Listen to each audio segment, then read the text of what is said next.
Good afternoon, everybody. Everybody all set? My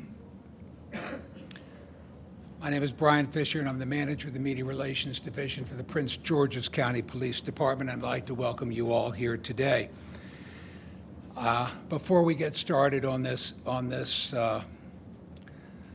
day of talking about domestic violence and how it affects so many people in our area, I would like to let you know that we have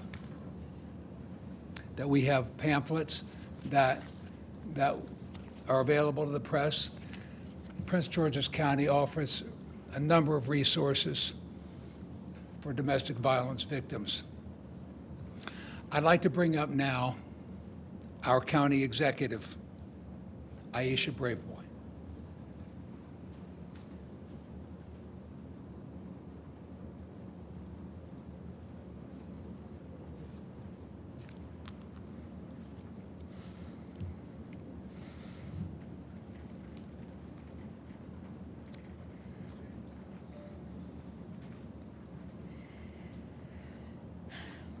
Good afternoon, everyone. It's a tough day.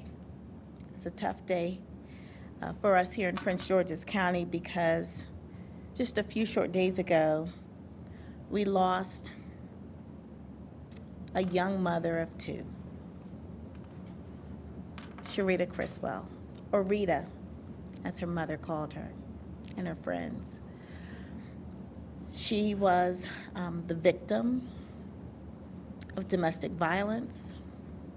She was the victim of a homicide that should not have occurred. This homicide should not have occurred. You know, it's hard because as state's attorney, unfortunately, I handled several of these cases every single year, families who were victimized by the death of a loved one. But it was those deaths that occurred at the hands of people who the victim knew and was supposed to be loved and cared for by the victim that hurt the most. And I always wonder, what could we have done differently? How could we have prevented this death from occurring? And in a case like this, where you have a defendant who came into contact with the criminal justice system a number of times, had been convicted of possession of weapons, who was arrested and charged with first and second degree assault as it related to the victim just days before this incident happened, you think, couldn't we have prevented this? Ms. Criswell was assaulted, looking back on it now, the day before I left office on the 17th of June. On the 18th of June, my office argued that the individual who had abused her, who we believe tried to kill her by strangulation, should be held without bond. Should be held without bond. Anyone who strangles you intends to kill you. Make no mistake. When someone puts their hands around your neck, a ligature around your neck, cuts off your airflow, they intend to kill you. Not just harm you, but kill you. And that's why I fought so hard back in 2020 to make strangulation a first-degree felony offense here in Maryland, so that finally the justice system would recognize the seriousness and dangerousness of this action. Victims of strangulation are 7 times more likely to be victims of homicide. That is understood. And that's why the legislature agreed with me and enhanced the penalties for strangulation, made it a first-degree felony with a 25-year maximum penalty. Before, it was treated like a misdemeanor. Now it's a felony. And so when someone is strangled by someone who they know, it is likely that they will face further violence and potential death. And so the court system also has to take that type of action and allegation seriously as well. And that's why my office and the current state's attorney also believes very strongly that strangulation is the type of offense that requires our judicial system to ensure that our victims are protected, And we absolutely must, again, ensure that victims of this type of violence don't have to encounter their abusers, don't have to live, afraid because someone out there intends to kill them. So in this case, unfortunately, the defendant was released about a week later. And then on July 5th, Ms. Criswell was killed by the same defendant.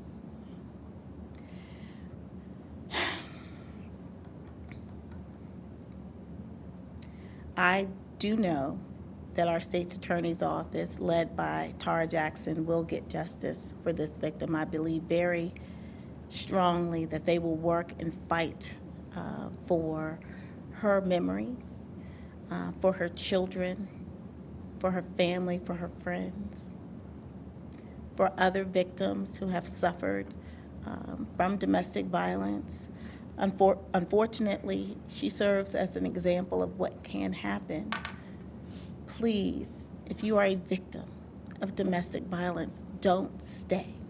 Don't stay. It does not get better. It only gets worse. And if you are a victim of strangulation, please seek help. Please know that you have a criminal justice system that will stand behind you, that we will believe our victims, that we will fight for them every single day, that we have resources available to assist you to get away from your abuser. And I know it's tough being in situations where you may have children in common, or you may live together, or you've been with a person a long time. We understand the inclination to even care about the abuser. We understand that. But you gotta care about yourself more. You gotta care about your children, your family. You gotta care about the people who are positive in your life, who love you. You gotta care about you more than the person who's abusing and hurting you. And so we'll talk about the circumstances around this case. I know that our Assistant Chief, George Nichols, along with members of his team and members of the Bladensburg Police Department, will talk about how we got here. But right now, I want the family to come forward to talk about what we lost, because it is so important to know that victims aren't just numbers. They're human beings. And they have families who love them and care about them and who will forever miss them. So, Mom, sister,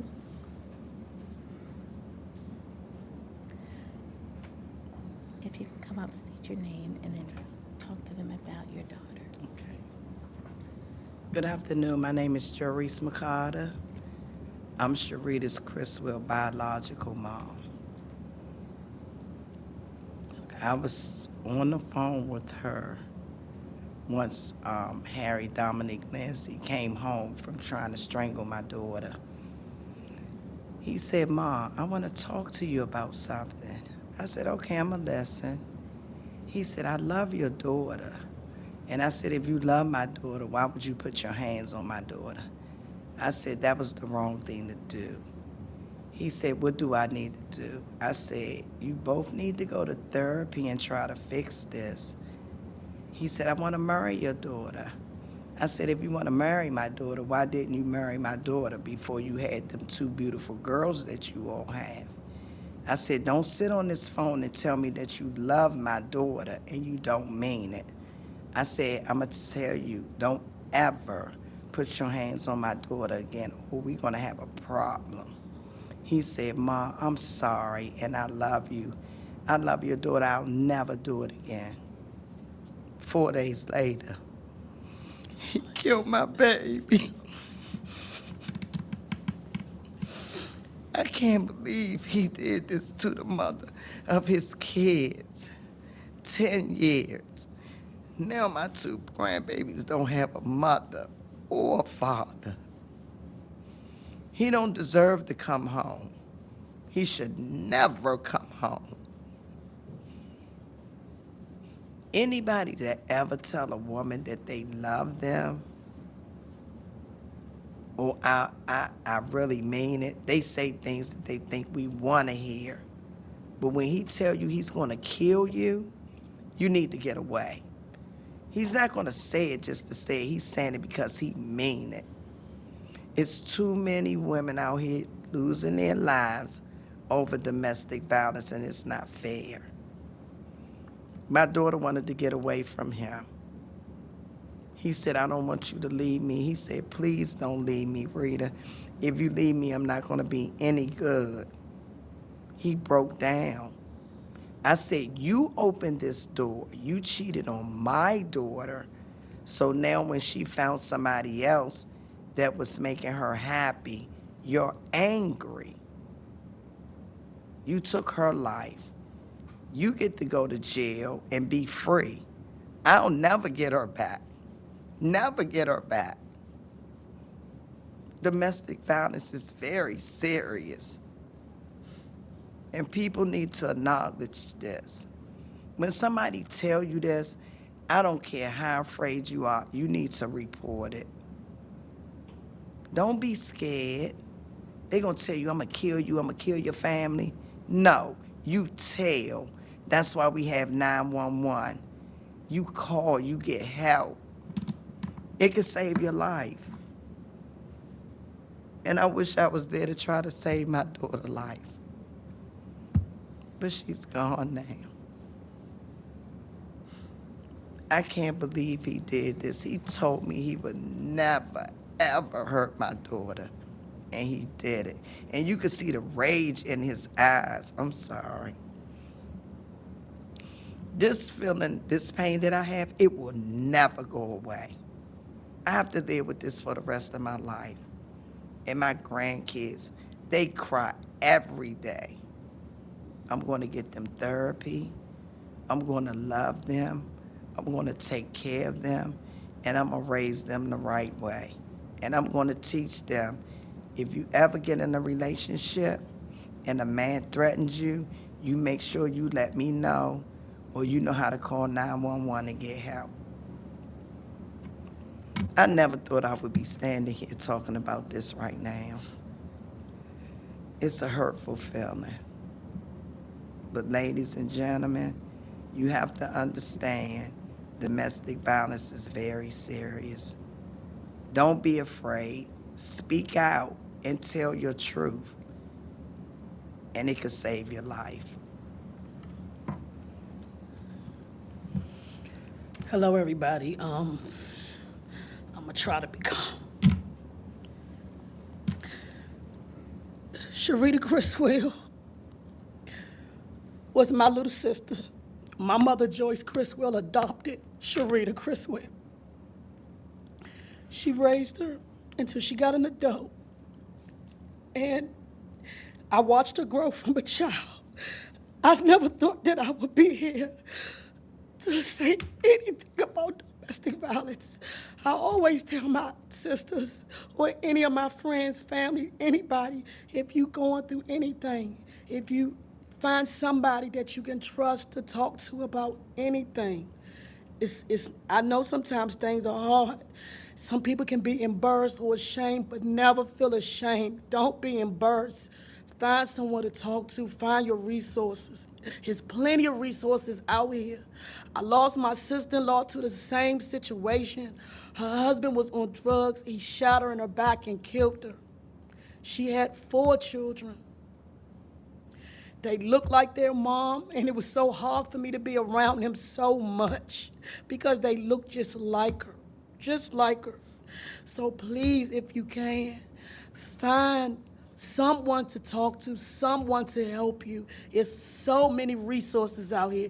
The internet is flooded with information. Just go to it, find it. Please, if you can get away, I am happy that my sister got a chance to experience love. Even though it wasn't with him, she got a chance to know what real love was. She did try to get away, but it was not in time. It was too late. Please find a way to get away. Please. Domestic violence is serious. It's nothing to play with. Never let anybody, I don't care if it's a man, I don't care if it's a woman, do not let anybody put their hands on you. Don't give them chances. Don't give them chances. Don't believe anything they say. They're going to manipulate you to the fullest. Don't listen to them. Do what you think is best for yourself, and please, if you have children, please find a way to get out. Your kids should not have seen a man or woman being beat on. It just doesn't make sense. No child should be able. Those kids gonna have to grow up listening to them. He argued in front of the kids. The kids seen them arguing plenty of times. No child needs to experience that. Those kids definitely will have to get therapy. They lost their mother and their father. Sometimes, God forgive me for saying this, I wish he would have turned the daggone gun on himself. I'm sorry to say. We won't see her anymore. Not anymore. He didn't deserve to go like that.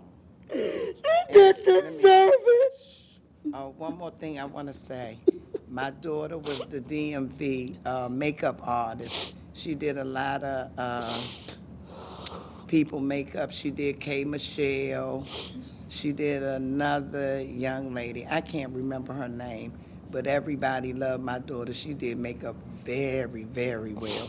She did her own business. She did this for herself. And she treated her daughter so good.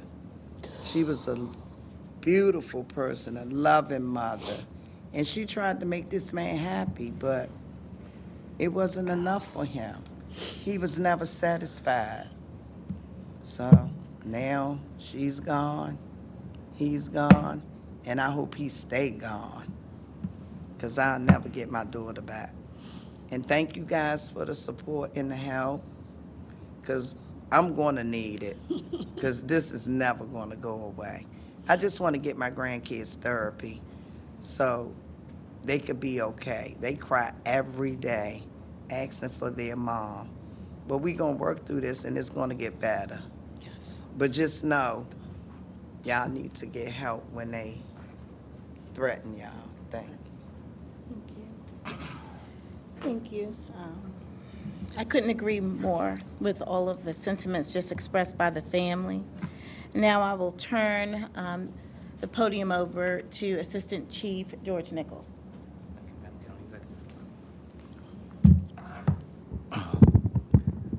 Afternoon.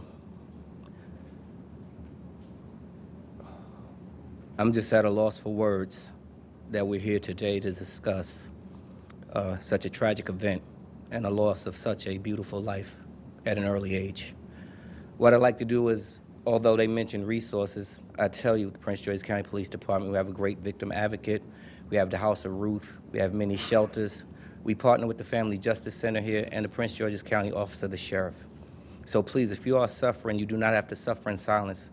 I ask that you please reach out so we can get you the resources you need to help you be removed from an unhealthy situation or relationship. Before I turn the microphone over to Deputy Chief Leitner, who will go over the particulars of the investigation and the arrest, I'd like to thank our partners in law enforcement that were instrumental in helping us with this arrest, specifically the Metro Transit Police Department, the men and women of the Metro Transit Police Department. Thank you for your assistance. At this point in time now, I'd like to turn it over to Deputy Chief Leitner to go over some of the details and specifics of the case. Good afternoon. As you said, I'm Deputy Chief Leitner with the Bureau of Investigation. On July 5th at approximately 3:35 p.m., our officers responded to a call for service for a shooting inside of an apartment in the 700 block of Stretford Way in Landover. Officers arrived on scene, located the victim, who was ultimately pronounced deceased on scene. Our victim in this case is 29-year-old Sharita Christwell, who from Bladensburg, Maryland. Our suspect in this case is 32-year-old Harry Lindsay of Landover, Maryland. Our investigation in this case revealed that the suspect shot the victim during an argument between the two. As Assistant Chief Nichols said, thanks to the quick work of our homicide and fugitive units, as well as help from our partners at Metro Transit Police, who provided critical surveillance video to us, helped us locate the suspect within minutes and begin tracking him. Our fugitive unit worked tirelessly over the next several hours, and within hours of this shooting happening, we were able to bring our suspect into custody and take him to the Department of Corrections, where he's being held on no bond status. He's been charged with first and second degree murder in this case.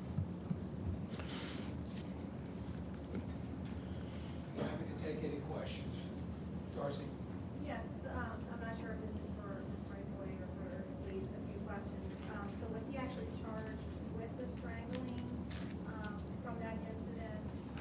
The home detention, so he was currently on the home detention at the time that this incident happened, correct?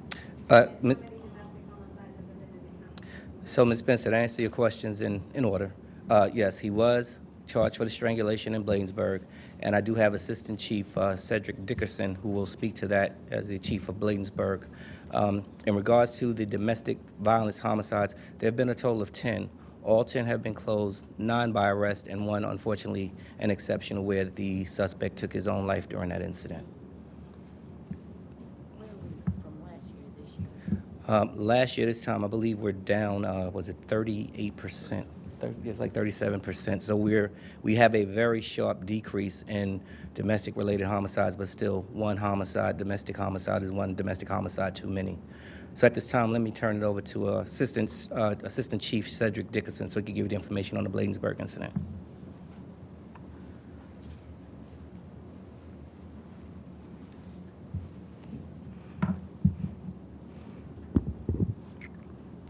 As he stated, my name is Deputy Chief Cedric Dickerson with the Bladensburg Police Department. On behalf of Chief Tyrone Collington, we want to express our sincere sympathy to the family. This is a tragic and unnecessary event that should not have ever occurred. So, with that being said, on June the 16th, at approximately 4:21 a.m., officers from Bladensburg Police Department were dispatched to the 4300 block of 57th Avenue in Bladensburg for a domestic involving the victim, Sharita Christwell. Officers arrived on the scene 2 minutes after being dispatched at 4:23 a.m. and made contact with Harry Lindsay in the hallway. Once officers contacted the victim, Sharita Christwell, they noticed visible marks and placed the suspect in custody. Miss Christwell bravely reported that she had been thrown to the ground, assaulted, and strangled. Officers charged Harry Lindsay with first and second degree assault and transported him to Prince George's County Department of Corrections. Officers also provided the victim with information and access to domestic violence counseling services, enrolled her in VineLink, and completed domestic violence lethality assessment to support her safety. Just to say, we are very heartbroken about this incident. It was very tragic, the loss, and it was very devastating to all of our community. Our hearts go out to the victim's family and loved ones as they navigate unimaginable grief. We mourn with them and reaffirm our commitment to protecting victims of domestic violence and holding offenders accountable. Ms. Grayboy. You mentioned in your prior role that you would push for no bond. The prosecutor, yes, the prosecutor who was handling the bail review hearing requested a no bond for this defendant. So my question is, where does the problem lie in the system if he was still allowed to be released? And what can your office do to fix it? So, obviously, I'm no longer a state's attorney. I can tell you that what we do, or what in my prior role, what we did was we looked at the seriousness of the allegations against a suspect, the potential harm to any victim or to the general public, and we would make a recommendation on what we believe was appropriate for pretrial status. What I can tell you is that in cases involving strangulation in particular, because of the lethality involved, we request routinely no bond. And oftentimes we receive a no bond status for the defendant. In this case, that didn't happen. The justice system isn't just the prosecutor's office, right? You have defense, you have judges, you have other judicial officers who make their own assessments and determinations. What I can say is that I have always believed that strangulation was one of the most serious crimes that anyone can commit, because when you think about it, it takes time to actually kill someone by strangulation. And what you'll hear from strangulation victims often is that those who survive, that they were unconscious for a moment, or, they felt, that they had, they felt like they were going to die. The person who's applying that level of pressure on someone means and intends to kill them. They have no regard for them as a human being, which is why it's why they can commit such a heinous, violent, and honestly, unlike in some instances, if you're shooting someone, that's different than if you are manually strangling someone. So just that act alone is just so heinous that anyone who's willing to do that is someone who is a danger, not only to the victim, but potentially to others. I can't say why the decision was made completely to allow this particular defendant to be released on home monitoring. I can't tell you why that happened, but what I can tell you is that it should not have. The system failed as I think that domestic violence is very complicated, as I mentioned. I think that our system has to do a much better job of understanding victims and victimhood and what's needed in order to protect victims. I believe that if this defendant were locked up, this victim would still be here. Ms. Criswell's mother mentioned that her daughter and Ms. Berlinski were together about 10 years. Do you know at what point their relationship had ended? I don't know exactly when, but they were not in a relationship at the time. That's my understanding, that they were not in an intimate relationship at the time of the incident. Just clarifying, because the family did say she had found someone else. Like, did that play a role? That I can't tell you. I mean, it's too early into the investigation to determine what the cause was. I have another question about a different subject. Maybe it's for Chief Nichols. But a Prince George's police officer was involved in a crash last night, being investigated by state police. Someone lost their life. Looks like that person's actually retired MPD. Can you tell us anything about what do you know about that incident? Well, as you said, Brad, that investigation is being handled by Maryland State Police. It was an off-duty officer that was involved in that. As policy and procedure states, he is on an administrative leave status with pay. At this point in time, that's all I can say about that right now. But thank you for the question.